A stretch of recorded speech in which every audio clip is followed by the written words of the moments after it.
ඔයාලට තියෙන ගොඩක් ෆ්‍රිසි හෑ කත එහෙමත් නැත්නම් කලර් කරලා ඩැමේජ් වෙච්ච හෑ කත නැත්නම් ළඟදී කලර් කරලා හෙයා කෙයා එකක් හොයන කෙනෙක් නම් මේ සෙට් කරලා වගේ ලස්සනට තියාගන්න මේ හෙයා මාස්ක් එක යූස් කරලා බලන්න. ඉතින් මේකට ඕනි වෙන ඉන්ග්‍රීඩියන්ට්ස් 4යි. මී පැණි, බිත්තරයක්, ඒ වගේම සුදු පොල් තෙල් සහ කන්ඩිෂනර් එකක්.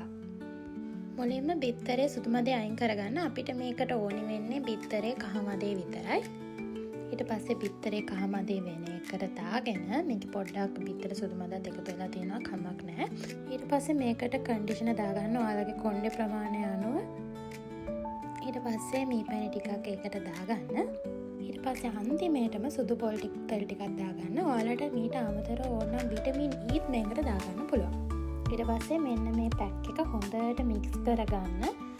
ඔන්න අපි දැන් අපේ හෙයා මාස්ක් එක හදලා ඉවරයි. එහෙනම් දැන් කොණ්ඩේ ඇප්ලයි කරගන්න තමයි තියෙන්නේ. ඉතින් මෙන්න මේ විදිහට ඔයාලා අතෙන් අරගෙන කොණ්ඩේ යටි කොටස විතරක් ගාගන්න. මේකේ මොකද අපි කන්ඩිෂනර් දැම්මනේ. ඒක නිසා හිස් කබලට ඇප්ලයි කරගන්න නැතුව කොණ්ඩේට විතරක් මේක ඇප්ලයි කරගන්න. ඊට පස්සේ විනාඩි 20ක් මේ පැක් එක ඇප්ලයි කරගෙන ඉඳලා ඔයාලට මේක හොදලා යවන්න පුළුවන්. ඉතින් මේ තමයි ඊට පහුවෙන දවසේ මගේ කොණ්ඩේ ලස්සනට ෆ්‍රිසි ගතිය නැති වෙලා තිබ්බ විදිය.